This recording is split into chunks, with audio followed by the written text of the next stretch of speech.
आणि आता पाहणार आहोत भाजपच्या अधिवेशनामधीलच इतर काही टॉप 9 घडामोडी। लोक वैतागले तरी चालेल, मात्र सरकारच्या योजना लोकांपर्यंत पोहोचवा। लग्नाला गेले तरी लग्न नंतर लावा, मात्र आधी योजना सांगा। फडणवीसांच्या कार्यकर्त्यांना अधिवेशनातून सूचना। फेक नरेटिव्हला थेट नरेटिव्हनं उत्तर द्या। भाजप विरोधी प्रचार करणाऱ्यांमागे मोठी शक्ती आहे। मोदी पंतप्रधान नकोत म्हणून काही मोठ्या शक्ती कार्यरत। देवेंद्र फडणवीसांकडून अधिवेशनात वक्तव्य। लोकसभा निवडणुकीमध्ये भाजपच्या जागा कमी झाल्या असल्या तरी जनाधार गेलेला नाही।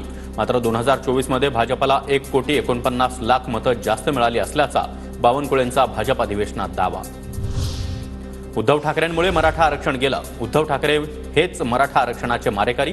भाजपच्या अधिवेशनातून चंद्रशेखर बावनकुळेंचा ठाकरेंवर हल्लाबोल। सोम्या गोम्या टोम्या एकत्र येऊन देखील मोदींचा पराभव करू शकले नाहीत। आशिष शेलार यांचा विरोधकांवर जोरदार हल्लाबोल। अमित शहांनी काय टीका केली ते माहिती नाही। मी सकाळपासून कामात, ते काय बोलले हे स्वतः ऐकल्यानंतरच प्रतिक्रिया देईन। अमित शहांच्या पवारांवरील टीकेवर बोलण्यास अजित पवार यांचा नकार। अमित शहांनी भ्रष्टाचाराचे आरोप केलेले 90% लोक आज भाजपमध्ये। शहांनी शरद पवारांवर केलेल्या आरोपांवर सुळेंचा पलटवार। देशामध्ये महाराष्ट्रात भ्रष्टाचारी कोण सर्वांनाच माहिती आहे। अमित शहांनी माहिती घेऊन बोलणं अपेक्षित। जयंत पाटलांचा टोला। महाराष्ट्रामध्ये राजकीय लक्ष घालण्याऐवजी मणिपूर आणि जम्मू काश्मीरमध्ये लक्ष घाला।